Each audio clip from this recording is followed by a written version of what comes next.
And I just want to pick up where we left off last week. We talked a lot about the role of parents, and there was like three mini like sub roles that we covered.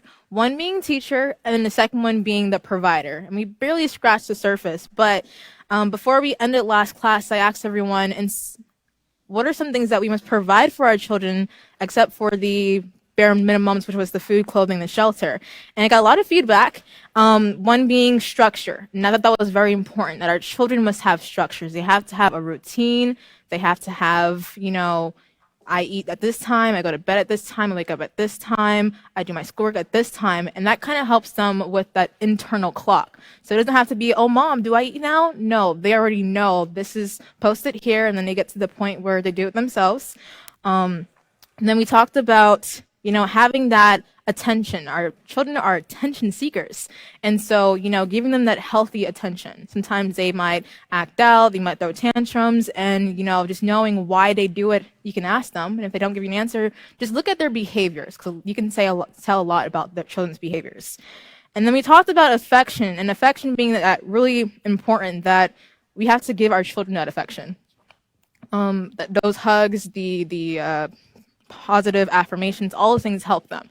Now, hugging is like an iffy subject, because we know as parents we're allowed to give our children hugs, and even psychologists has realized that hugging our children at a very early age can help them be more stable when they grow up. They're able to not be depressed, not to be so antsy, not have that anxiety. But then our children need to know who they can get hugs from, because they'll get to the point where they can get it from anyone, and then that can end up with a negative consequence. So we really want to keep that in mind, that those hugs that we do give our children, those affirmations, those do help them, but teaching them, what is right and what isn't right. Okay, and then moving on here, it says, your role as a provider, and we're on page 28. And it goes on saying here, providing for a child's needs includes making sure your child has nutritious food, and you can make a little note there. I think you already did it, but that clean, acceptable food without those defilements, clothing that is modest and appropriate for the weather. And we want to underline that word modest and reference page 18. I want us to keep in mind, those are the benchmarks pages in our book. Page 18 covers those positive character traits. And then on page 19, we have the negative. But on page 18, we can see that the word modest there, those character traits, means not given to conceit, showing decency in behavior, dress, and speech. So not only is it about our dress, but also how we interact, how we behave, and how we speak to others is that modesty. And then it also says, in a clean environment in which to live. And I think someone mentioned that being very important for our children to have a clean environment surrounding-wise. And psychologists have also realized that with a clean environment also, or any environment, actually has a connection to our minds. So we have a clean environment. Matter of fact, you have a clean mind. Now, if there's a dirty environment with a lot of, filth around the area, vice versa, you have that, cluttered minds. And it's really hard for our children to be able to focus through their work in a cluttered environment. So teaching them how to clean, and then they'll actually figure out, oh, this room doesn't really give great vibes for me. I got to clean up a little bit, and then sit down and do your work, and that'll help them. And then going on here, it says, in a clean environment in which to live. But these are only the bare necessities. A caring parent will also provide protection, love, attention, healthcare, education. And we really want to reinforce that. Education. So a lot of times we send our children to school, and then they come home, they do homework, but also helping them reinforce what they studied at school, asking them, helping them. So then when they have homework or whatever, you can actually help them with that too. And then also a positive moral character that a child can see and emulate. And that's very important. So it's not only, education in academics, but education in our character development, okay? I know we covered a little bit more about the shelter, but I think last time we covered this, I talked a lot about the home versus the house and how there's a big difference between the two of them. So yes, you can have a house that's, the biggest house in the block, 3 stories tall or whatever, but is your child wanting to come back to that? A lot of times they come in, there's no one home to greet them, there's no warmth, so they end up leaving. Versus you can have a home, and the home might be a little shabby, but when a child steps in, this is where they want to be, because there's people that greet them, they ask them how the day was, they interact with them, and that warmth and love is shown there.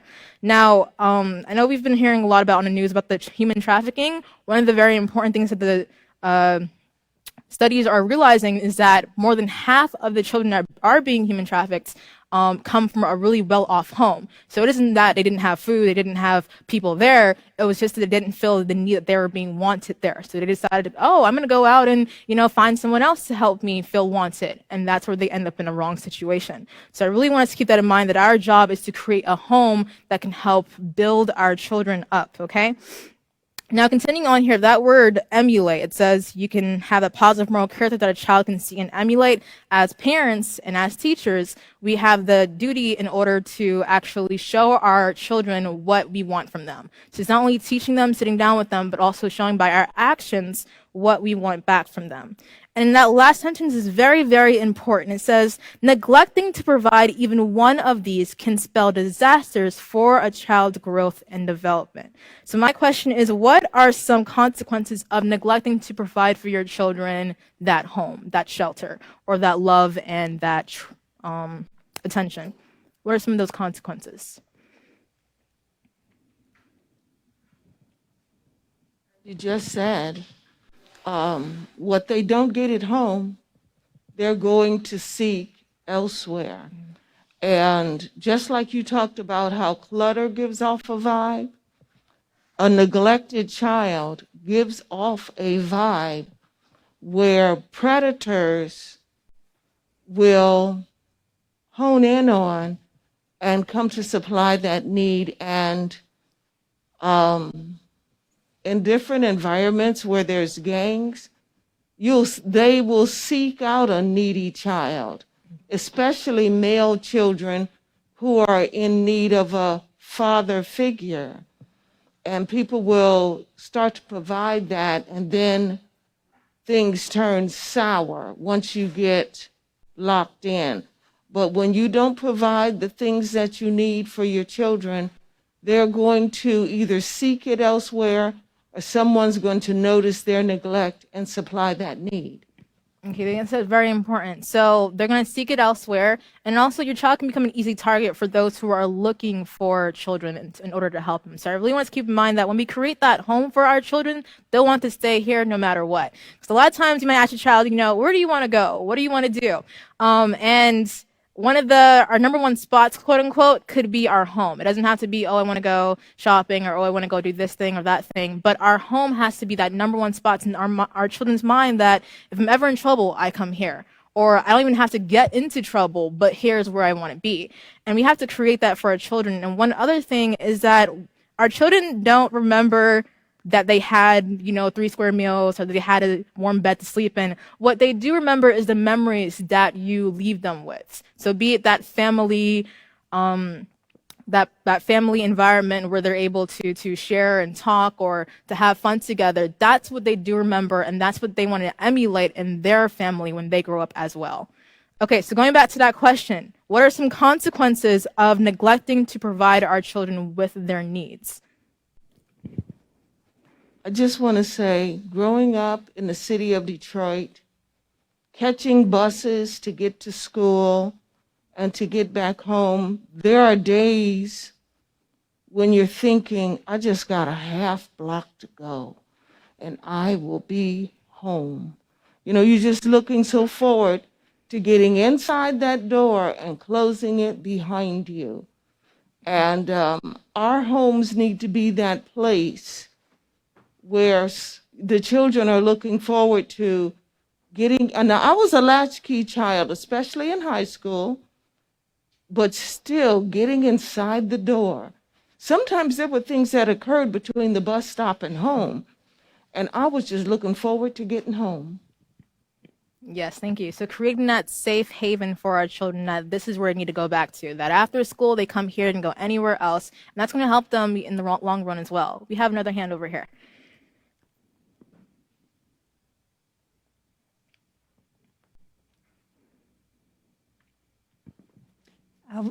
I would say also, when children are left to their own vice and they have no understanding of what the parent want from them, or if the parent don't know how to communicate with them, eventually as you get older, you have this void within you. You feel empty. You feel detached. You feel alone. You feel like you cannot express yourself because the people who are supposed to hear you don't hear you. And you can become very destructive. And it might be small things, but those small things can be worse for others because not everyone goes to that path. But at the same time, you can become a child that you in self-denial. You know, you are a threat to yourself because you feel so empty and you don't know how to feel that. So certain things call for your attention and you want to experience certain things just to make you feel a little alive inside because it's not there at home. So you make up your own little world within your mind and you don't know how to interact with others. And that's very dangerous for children because anybody could come and mislead them. And they might not take advantage in that situation of, taking advantage personally, but they might mislead them that later on they think this is true because somebody else tell them, and they don't have nobody to ask if those things are so. So it becomes very, very important when we try to teach our children to communicate, because communication is key. How can I know there's something wrong if you're not telling me? Yeah, there are telltale signs, but if I don't know what those signs are, I cannot help you. So it's very important when that door is closed that that child knows that they have to speak up. And you have, as a child, you have to tell the parents sometimes, I need X, Y, and Z. Just because not just looking at a person, I cannot tell you what you need. You look fine. And you could be a great pretender. I know I was when I was a teenager. I was a great pretender. No, everybody thought I had a perfect little life. In my head, I did, But deep down inside, that was not the case. You see, so it's very important as a child in a parent's relationship, that communication of, I might not have the answers, but I'm willing to try to way to fix it. And with that, I turn it back to you. That's a great one. So communication is number one. That's very important. I'm glad you mentioned teenage years, because during those teenage years, you can actually look at the difference. In the child's life, very early on, let's say, 5, 6 or whatever, they'll come say, mommy, I need this. Okay. I had a bad day at school. Help me out. But then when it gets to that teenage years, they get to the point where, I can possibly do it on my own, or my parents don't need to talk to me, or, I got this. And that's where you have to reinforce it even more as parents. Because sometimes you might ask a child, hey, how you doing? How did you do at school? They say, fine, it was okay. And that's it. That's all they say. And for me, when they don't say anything after that, that's when I know something's up. So you never want to budge. You don't want to budge up on that. You keep asking them. You ask them different ways. You try to get them to talk and to see that what they have to say is important, because it is. You actually care about what they're saying. So that's a really great point. You have another point. You do. Oh, okay. Okay. And I'm gonna look, any more hands out there? We looking for them. Adding to what you're saying, when we dismiss a child in a very early age, and I've learned this working with children from the youngest age is 5, we tell them you're tattletaling, or mind your own business, or whatever it is that we're saying. We discourage them from speaking up the truth. We discourage them from being able to make a correction when they see wrong. And as they get older, we teach them that whatever they have to say is not as important. And as a parent with a child, you have to make sure that every word they say is validated. There's nothing silly. Anything and everything you say is important to me, because I have to be able to discern what my next move is. And with that, I turn it back to you. That is a great point. And like you said, sometimes our children might say certain things, and we might not understand it, but hearing them all the way out, and that'll help you. A lot of times you might say, well, they might make up beings. It might be like a monster or something else, or this person did this to me or whatever, but trying to hear them all the way out, because what they're saying is true, but you just can't see it from their perspective, okay? And another thing I want to keep in mind is that a lot of times when we don't give them that attention, that love, they have self-esteem problems. They have that self-worth issues, and they don't understand that I actually am valuable. That's one of the first things we teach in Peace Solutions, that everyone is valuable. Everyone deserves respect. But then when they get to that situation where, they have to have validation somewhere else from outside, then that's wrong. They have to know it for themselves. And it starts very, very early on that what you're doing is making a difference, that what you're doing is helping mommy, that when you go to school and you learn this is going to help you in your future, all these things help them understand that I'm building a future for myself and that I am important. Okay. So I just wanted to keep that in mind. Now, moving on here in a little box, it says, you've heard the expression, you are what you eat. Well, children are what you feed them. And that can be taken in two different ways. What you put in is what you'll get out from your children. What you teach them is the behavior you'll be getting out. And we also want to keep in mind of what kind of example that we are emulating to our children. Because a lot of times, you know, we might see a child do something, we have no idea where they got it from. And then we kind of look back a little bit and you're like, oh, I did that when I was angry. And this is where she got it from. Or allowed my child to be around this person and this person does it all the time. And it can either be negative or positive. So really nipping that out is really important. Okay, so moving on to to the third paragraph. It says, it is a role of a parent to prepare a child to learn to the best of his ability. Okay. There are certain things one can do to strengthen a child's ability to learn. One way is by selecting a healthy diet. That is so important. Not only is it important for the mother to eat properly while her baby is developing in the womb, but once the baby is born and growing up, what a child eats affects his learning ability and character development. So I really wanted to keep that in mind. So what are some tips that you can give to early mothers or early parents on how to incorporate a healthy diet in a child's life? What are some things that you had to learn and then you figured it out and now your child likes greens or, you know, carrots or whatever they don't other like?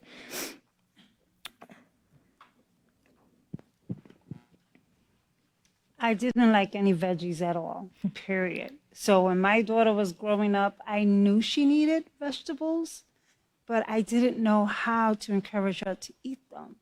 So broccoli became little trees, you know, and carrots became the log, and little things like that. And eventually she started eating them, and then she started feeding me them. And she's like, try it, eat it. And I'm looking at her like, I really don't want to. So I would chew it, and when she'll look away, I'll spit it out. Wow. But it was teaching me how to enjoy the taste. So eventually I grew to desire these vegetables, and now I can't have enough of it. So I learned from my own daughter, but in my encouragement, I had to practice what I was trying to teach her. And when I turn it back to you. Yes. So one thing we learn about children is they don't like greens, or most children don't like greens. If you have a greens lover, that's great for you. But it takes some time for them to understand it. And, you know, there's a lot of, like you said, shapes. You can make your broccolis into trees. You can make your carrots into to logs, and all these certain things can help them be like, oh, let's find out what else mom made for me. Go ahead. Well, don't be discouraged when your child tries something new that they don't like it. I mean, it's different. So, of course, they're going to spit it out and say they don't like it, or if they can't even speak, they're going to not want it. All the, you know, everything that you introduce them to, but don't make them separate things from what you eat. You eat the same thing as your child eats the same thing as you, and they see the example in front of them, and they'll either learn to like certain things or they won't. Because, you know, sometimes there's that one little tiny thing that nobody likes. And you don't put preconceived notions in people's heads, because I remember as a child, people kept on saying children didn't like vegetables. And broccoli was amazing, and things like that. To be honest, they all said all children wanted was to eat sweets, and to be honest, I daydreamed about meat. Meat, wonderful meat. So, you know, every child's different, and don't put handicaps in your children or preconceived notions on them. Just make it normal. That's great, yes. So if they don't like it the first time, that's okay. Let them try it again. And my thing is that you can do it differently. So let's say they don't like steamed broccoli. You can make like a broccoli zucchini kind of, they have it like, what is it called? Lasagna kind of thing. And they might enjoy that. So there's things that you can do, switching it up and having them enjoy it. Well, I like what my grandmother taught me to do. And it was, you sit at the table, you had to taste every dish. And it was just a little bit on the end of a spoon, but you had to taste it. And you had the right. You can say, I don't like it. They won't give you any more. If you say, I like it, they put it on your plate. And eventually some of the stuff you didn't like, you start liking it, but you had to agree that you were going to taste this little bitty bite. And I taught my children that. Yes, trying And everything. that's why she likes broccoli and other things that most children say I hate. That's great. Thank you. So trying everything and then, giving them a lot of what they do like. And there's a hand up here in the front, right over here. Thank you.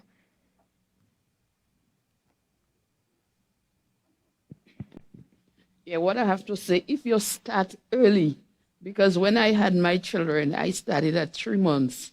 You get all your vegetables, you blend it, and I would feed them after after bathing them. I will feed them. That is their, different pumpkins, carrots, different things. And I will put a little bit of gravy on it and give it to them, and they love it. And after they finish eating that, I will squeeze the orange juice, in a glass or something in their cup, and I will give it to them. So you have to start early for they to grow up liking it. Starting early on, and you sometimes like overemphasizing how great it might be and then having them like try it for once is great, because I remember we had one person in our family who didn't like the greens. They would separate it off the plate, and then someone thought that it would be okay to do the same thing, and then we had like two other people who did the same thing. But me and my mother love greens, so we always ate the greens. And then we got to the point that she tried cooking it different ways, and that helped too. Pumpkin is really cool. I love pumpkin stew. Anybody who knows me knows I don't really hate one type of food. I'm a foodie all the way. The only thing I don't like, which is giblet and liver. I'm sorry. Like those are two things I cannot stand. Giblet I can try, but liver no. But other than that, like I love greens all the way around. And sometimes it's even blending it up.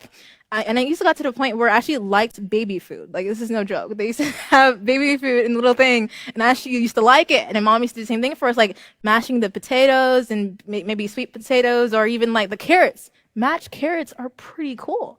Go ahead. Children learn to enjoy things. They love song. They like to sing songs, and they like to also play. So what I would do is I would put the little vegetable or what they don't like, and I'll put it in the spoon, and I'll be like, vroom, vroom, vroom, vroom, vroom, open the garage, I'm coming, and they will start smiling, and they'll eventually open them out like the garage, and I'll put the food in, and and they will get acquainted with eating whatever they don't really like to eat because of that play, that interaction with them in a playful way. That's great. So playing with them, I heard about the airplane. That airplane works sometimes too. The garage works pretty cool. But just trying and not giving up on it. So maybe they don't like it today. Try it again next week. Try it differently. Search, talk to people, and then you'll figure something out. So there's one hand here, and then we'll end. I agree with the lady up front who says start early.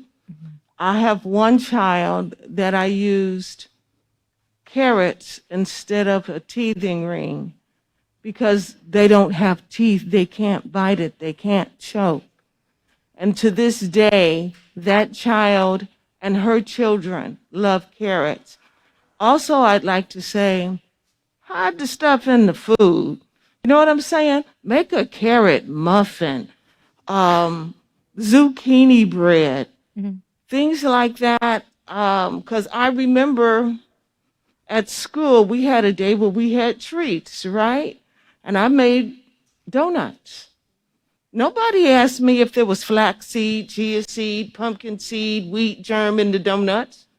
They just ate the donuts. The icing was made out of cottage cheese. And some children who don't normally sit down and do their work were actually sitting down and doing their work. When a child is properly nourished, you'll see it in their behavior. And when you give them color number 5 and blue this and stuff, you'll also see that in their behavior. Thank you. Okay, there is one hand over here, and that will be the last hand. And I do want more feedback. We can do a whole class about, teaching our children how to eat healthy, because that's really important. One of the ways that you can get your children to eat is from the time when you're pregnant, you try to eat the vegetables and all the healthy stuff, because whatever you feed that child when they born and they start growing, they would appreciate that. Because I noticed that with my first child, because I used to eat a lot of broccoli, I used to eat a lot of vegetables, and he liked that. And my daughter, when I was pregnant, I didn't eat certain things, and I couldn't get her to eat that. But because of she's seeing it is served constantly, she started to acquire taste for those things. And you could also use things like celery sticks and carrots and so on. Children love peanut butter. You use it as snacks, and you give them peanut butter with that, and they will eat it too. So true. Have you ever tried celery and peanut butter before? Yes. Okay. Bananas and peanut butter are my thing. But yes, trying certain things out is really great for them.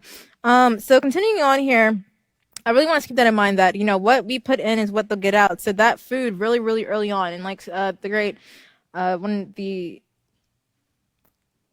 of the people did say, that it's really important that when we feed them properly, so a proper balanced breakfast, you can see it in a child's behavior. Now, there have been a lot of children, and this occurred back in my school, where they didn't eat breakfast at home, so they had to actually take the time out of the day actually to make like a breakfast, either be breakfast food or whatever it is, some crackers or whatever, to help them, because they actually seen the difference in their behaviors. They're very distracted. They're still very, sleepy or whatever. So eating is very important. People say breakfast is the most important meal of the day. I said all three are really important, but we really want them to learn to love the food. So going on here, it says food must supply the necessary nutrients that would include proteins, fats, vegetables, fruits, carbohydrates, and sugars. And what I want to keep in mind is that our fruits and vegetables, like nutritional value, has declined a lot. So before, your grandparents could have ate one orange, and that would give for them the vitamin C value of the whole day. But today we have to be eating like 8 oranges to get the same amount of nutritional value as one orange that our grandparents ate. So just, even with the supplements, putting in the vitamins, those things go an extra mile as well. It says here also necessary are a variety of vitamins and minerals.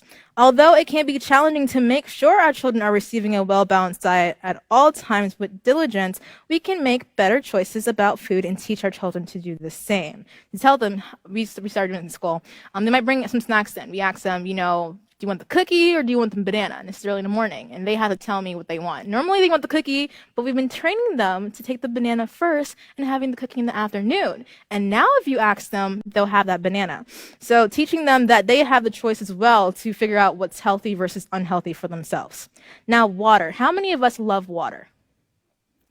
Oh, okay. I didn't expect that, because a lot of people do not like water. Like, I had someone actually tell me that they were allergic to water, and I asked how. I'm like, your body's like, what, 80% of water? And then it's a lot. And then also I've had people tell me they don't like the taste of water. Water has no taste.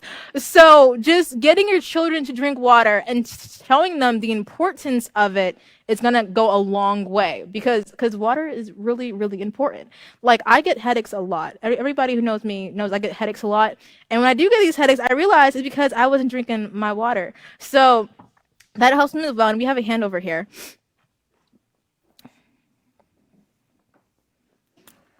Oh, and thank you, as you're walking. Sometimes you gotta put stuff in the water. So they have like this lemon thing. I don't remember the name of it, but it's like kind of like vitamin C, but like lemon flavored. I think it's like True Lemon's what it's called. Yes, you can put that in water, and that will help them. Yes.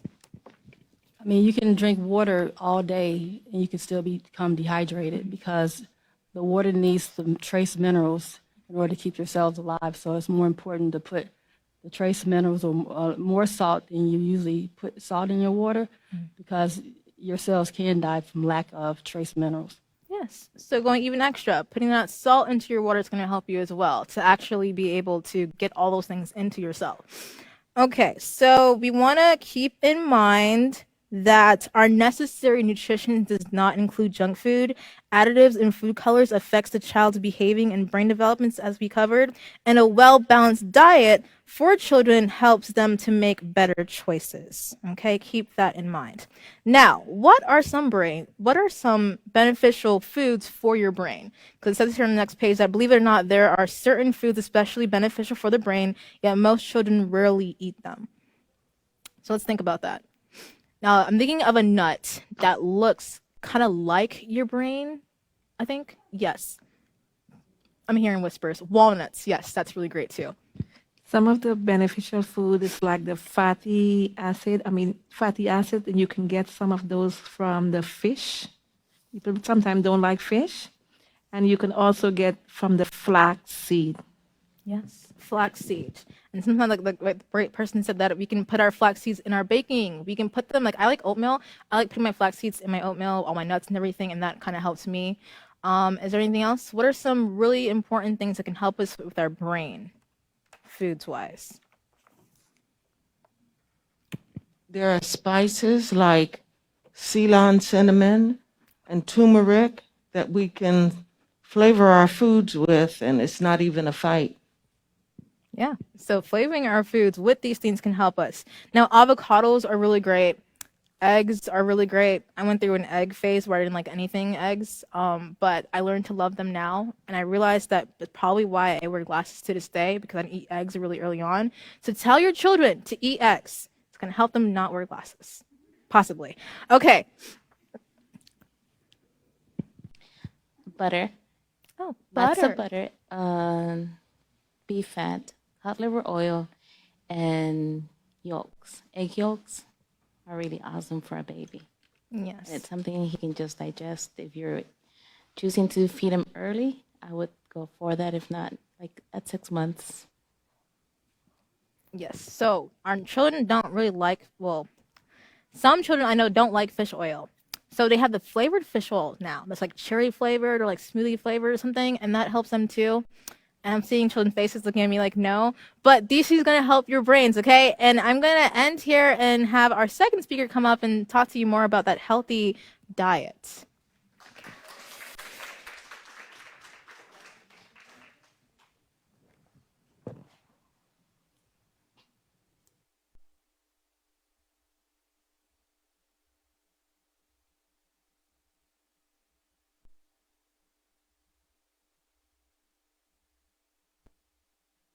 What do you have to put this here down here? And just like that. Is it going to fall out? Okay, if it does, I'm going. Is it on? Oh.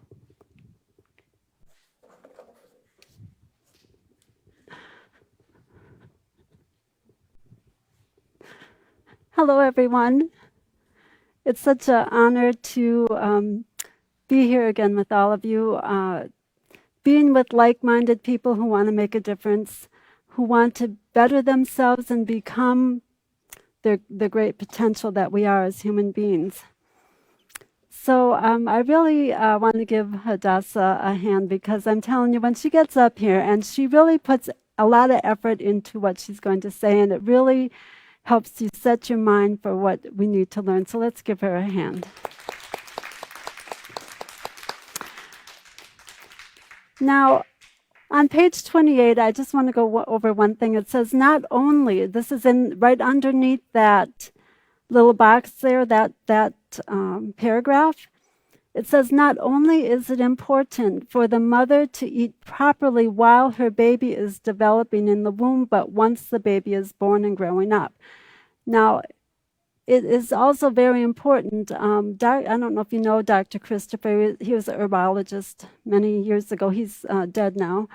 But he really emphasized how important it was, not only when you find out you're pregnant, to start eating healthy, but he really emphasized the point that a whole year before you even thought about having a child, that you start preparing your body by cleansing, really just getting your body as healthy as possible. I was blessed to be able to do that.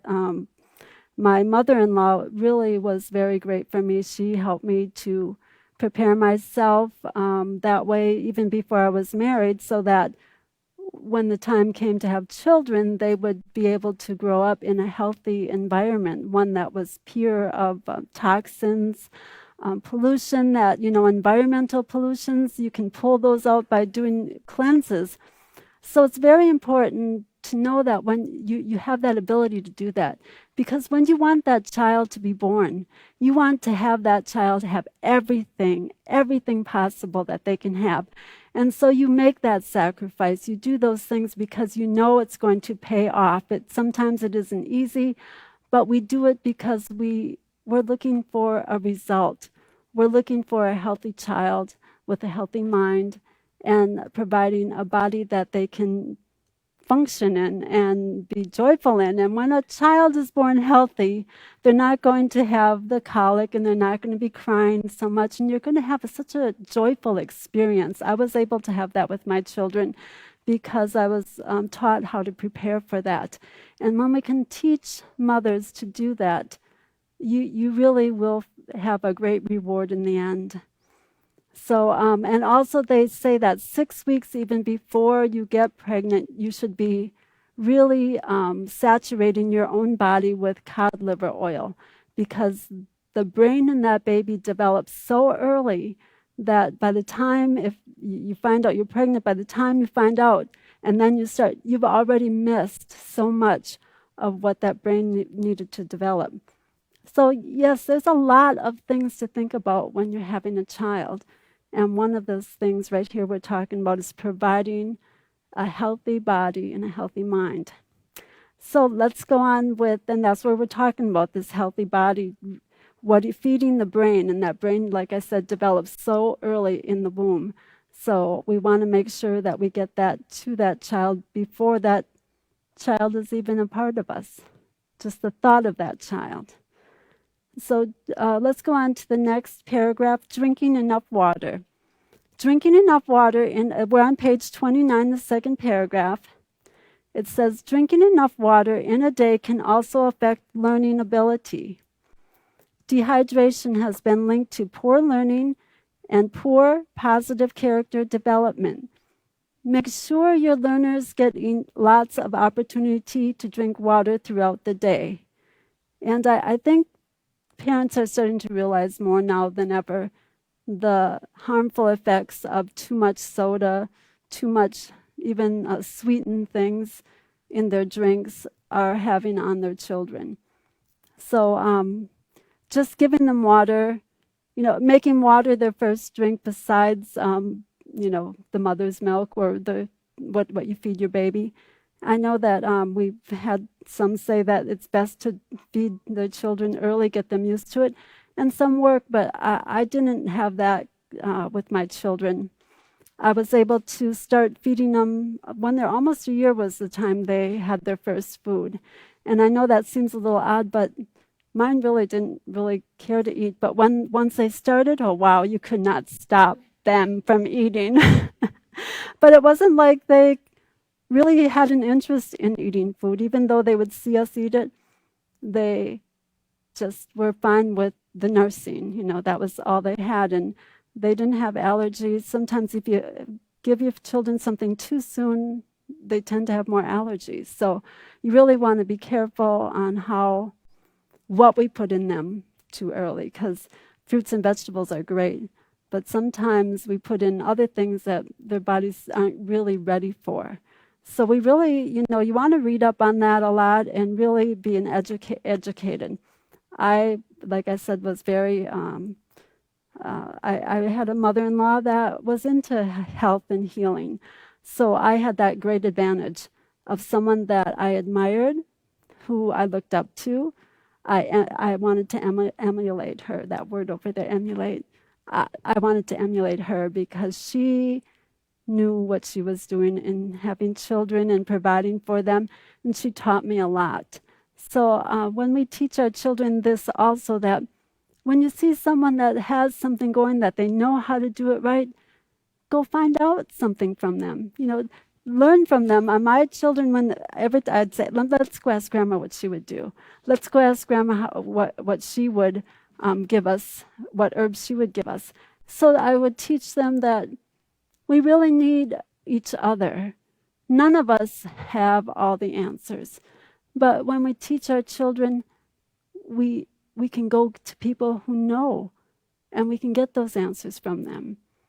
And then when they learn something, someone's going to come to them and ask them something.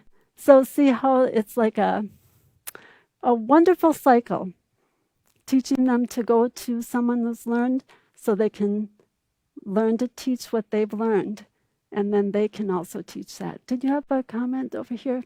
Please.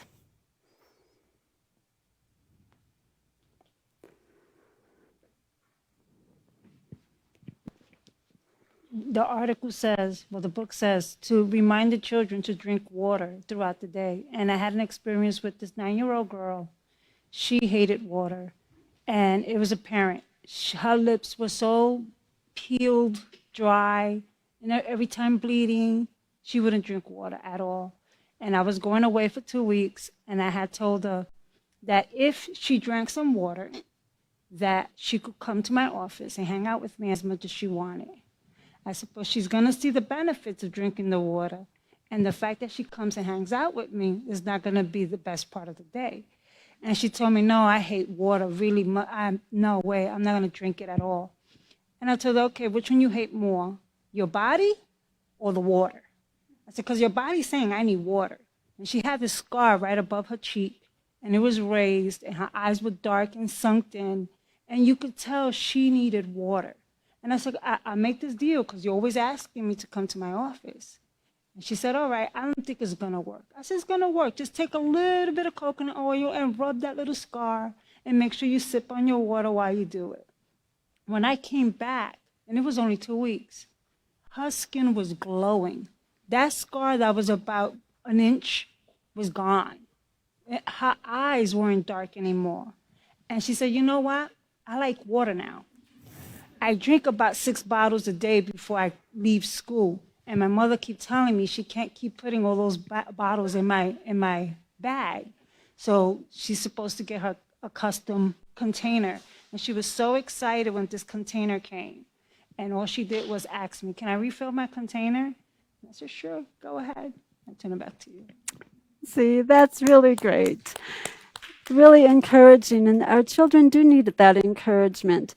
And sometimes, not even bringing other things into the house that you really don't need will encourage them to have water. And I'm telling you, if you let your children run outside and play and get lots of exercise, and they come in and they're thirsty and all they have is water, guess what? They're going to drink water because that's all they have. And they're going to enjoy it. They're not going to think that they have to have something else. So, let them get enough exercise. Let them get a little sweated up outside while they're running around. And when they come in, have that cup of water there ready, waiting for them. And let them know, hey, I see you've been, let me get you some water for you. And you can go and serve them. You're teaching them how to serve. You get their water and they drink it and you're both joyful. So drinking enough water is very important. Whatever we can do, not to forcing, we know will never work. Condemning and putting down will never work. But showing them by your own example that that's what you're drinking, then they will do that too, and you'll do it as a family, and it'll just be normal. Once you start making different little changes in your life. It says make sure your learner gets lots of opportunities to drink water throughout the day, and even having it sitting out there, like you said, with their own little special little cup, if that's what that will encourage them to drink more. Let them write their name on their cup or whatever they want to do, and it's their little cup. So, and even making a chart. If your child is not used to drinking water, then you can have your little chart there and say, every time you drink a half a cup, you're going to start with a half a cup, not even a whole. You get to do one check. And then you did 5 half cups a day. That's really great. Let's see if we can do a little bit more tomorrow. As they get older, okay, you get a check for every cup, not half cup, because you've grown now, you've matured, and you're really telling them that they're becoming a big person because they've gone now from a half a cup for a check to 1 cup. So you're really helping them to take responsibility on for themselves, and you're telling them that you think that they're capable. Yes, let's have another comment. I just wanted to add with the water, we get used and accustomed to knowing when our body is hungry. But many times we do not understand when our body cries out for thirst for water. And as we continue to, the doctors are using that as example, where at times many of the illnesses that are out there is just the body lacking water. So from a very early age, it's very vitally important that you train and teach the children the importance of water. Because every cell in our body, even our brain. There was a book that I recently was given to read because of the same subject, and the name of the book is called Our Body Many Cries for Water. And it covered many, many illnesses out there that are treated by medicine. But if you only use the water, then those illnesses seems miraculously disappear. I turn it back to you. Great, and that's one thing, again, in the character education program, we become educated, and education in anything we can do to better ourselves is going to benefit society too. Yes, we have another comment back there. That's great when you can train your children and educate them, because then they'll help you too. Like one of the side effects or signs of someone not having enough water is that panting or that biting on the lips. So Nahari ever sees, if my daughter ever sees me biting on my lips, she'll say, "Have you had enough water?" And that's usually, and many times when the children are hungry, like there's no such things as snacks in my house, but if they're hungry, they're probably just thirsty, if it hasn't been that 4 or 5 hour gap. Okay, so you know signs that will help each other. So when you see me bite on my lip, it's not because I'm nervous. It's because I must not be drinking enough water. So let's continue on here in the third chapter, or the paragraph down on page 29. It is a fact that sleepy children don't learn well. Their concentration decreases, and what they retain becomes minimal. Help your children get adequate sleep so they can wake up feeling refreshed. Now, let me ask the mothers or the older siblings out there, when you saw your children when they were real little, how did you make sure that they were getting enough rest? Because we know what occurs when they don't. They get whiny and they get crabby and they don't want to think properly. We have a comment over here, up back there. You see the hand up there? There you go. So we know the telltale signs of children not getting enough sleep. So what do you do to make sure they did? Go to bed at the same time, including myself. Yes, especially you have tiny little children and more than one. You're going to take every advantage. And how about not just nighttime going to bed when they go to bed, but how about having nap time? Nap time was more important for me than it was for my children, I'm sure. Yes. Well, I realized for my daughter, she never took a nap. You couldn't get her to go to sleep at all. But she did go to sleep early. She went to sleep at 8. She woke up at 8. If she went to sleep at 10, she woke up at 10. And it was just really setting the mood for it. And I learned that especially with my grandson. If I wanted him to go to sleep by a certain time, I had to dim lights. I had to make that environment that was more inviting. And then I started applying the lamp light and reading to him. And within not even 5 minutes, that boy was asleep. Something that would take me an hour. I could read all the Peaceful Solution books to him, and that was it. There's no more. You have to go to bed. But once I started using a dimmer light, that set the mood. And after that, it was like, "Grandma, can you put that light on again? I need to go to sleep." And that makes me feel very cozy. And I think is too many bright lights. Mm-hmm. The children struggle with it. Thank Turn you. it back Thank to you with that. Okay, yes. And preparing that bedtime, having a routine before that. You know, if you're hurried and you rush them into bed and you expect them to fall asleep, then I don't think so. That really doesn't work very well. Yes, we have a comment here. Preparing children like to hear stories, and when time for bed, and you would read them a little story, and with liveliness in it, you know, have your voice go up and down according to the story, and they follow that story. Read the next one, mommy. Sometimes you're tired reading stories, but it helped them to go to sleep. Also, in the daytime, you have a set time you bathe them after they go outside and play.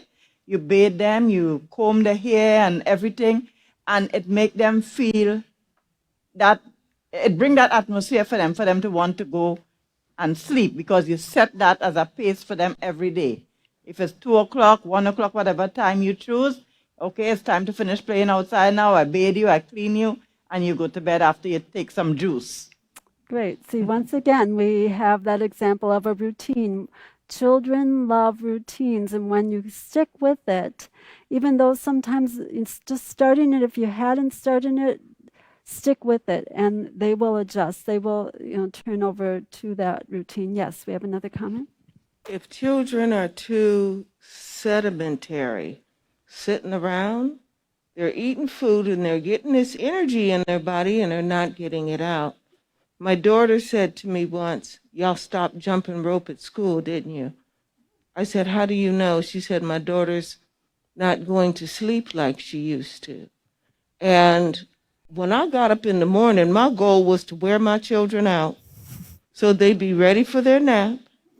And then after that, it was to wear them out some more so at bedtime they were exhausted and ready to go to sleep. So that's part of it. Don't get me wrong. I agree with what everyone has said. Routine helps. Mm-hmm. When I finally got my children to understand that after lunch, it is nap time. It took some convincing. I put them in 3 different rooms. And also what you feed them. Don't give them, chocolate and stuff before time to go to bed, a stimulant. Right. They had tomato soup with warm milk in it at lunchtime. And sometimes they fell asleep at the table. So you got to feed them stuff that's going to make them sleepy too. Mm-hmm. Okay, yes, we don't want to feed them stuff that stimulates them before bedtime. And yes, I do agree with having them out in the garden, helping them feed the animals, taking care of the lawn. I mean, we kept them busy. In fact, one of my friends told me, your children are so energetic. You got to stop giving them so much bee pollen. Because I'm telling you, they were just healthy and they just did a lot of stuff and they just kept going. But we did take our naps, and like I said, that's why nap time was so important for me. When you have healthy children, they want to get into so much and do so many things, and you want that. So you want to be able to take care of yourself and be able to do that with them. So getting them out, doing things, feeding them properly, doing the routine, all helps getting them ready to have enough rest that they need. And when they're not feeling well, they do need extra rest. So you want to make sure that you provide that for them and help them with that. And sometimes they just want to be held when they're not feeling well. So you're not going to just put them in the bed and tell them, no, go just rest. When they're little and they want to be held because they're not feeling well, you hold them. And they might not fall asleep, but they'll still get the rest that they need. And that's where they're going to know that you care, that mommy has a lot. Mommy's always busy doing other things or with someone else doing something with the other children. But if I'm not feeling well and mommy needs to hold me, she'll hold me. And you will create such a bond with your children when you take the time to do that. Yes, you may not get that extra thing done that you thought was important. What is more important? Getting that extra load of laundry done? Scrubbing a floor that needs to be taken care of, or providing a time that your children need, not want, they need it. And as parents, it's so important that we provide that for them like we've heard before, then like Hadassah was talking about and teaching, that they won't look to that outward valuing. They'll know that they have value because you set that time aside for them when they needed you. They needed you. And so when they grow up, they'll always say, Mom, you always took time for us. They won't say, what did you wear? Or how did you wear your hair? Or they won't remember things like that. What they're going to remember is, did you pick me up when I was lifting my hands to you? Or did you say, go lay down and I'll be there in a while, and then you never get there? We need to make sure we have time for our children. They will have rest well at nighttime if they know that when you put them to bed, you kiss them on the cheek, you said, I love you greatly. You know that they will sleep well. Then just go into bed now and I'll see you in the morning. That you're still giving them that same amount of time of rest.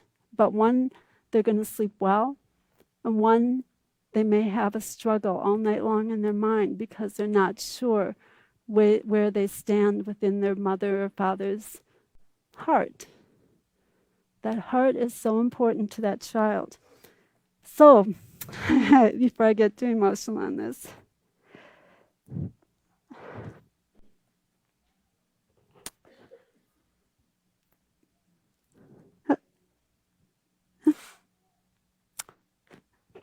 we see too many children that have been pushed aside because society taught that parents aren't important, that a mother's job is not important.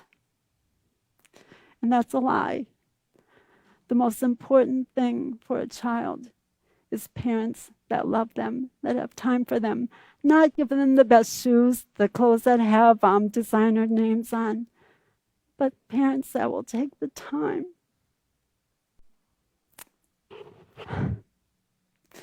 I think we've all cried a million tears for the children that we see out in the world that have been without parents.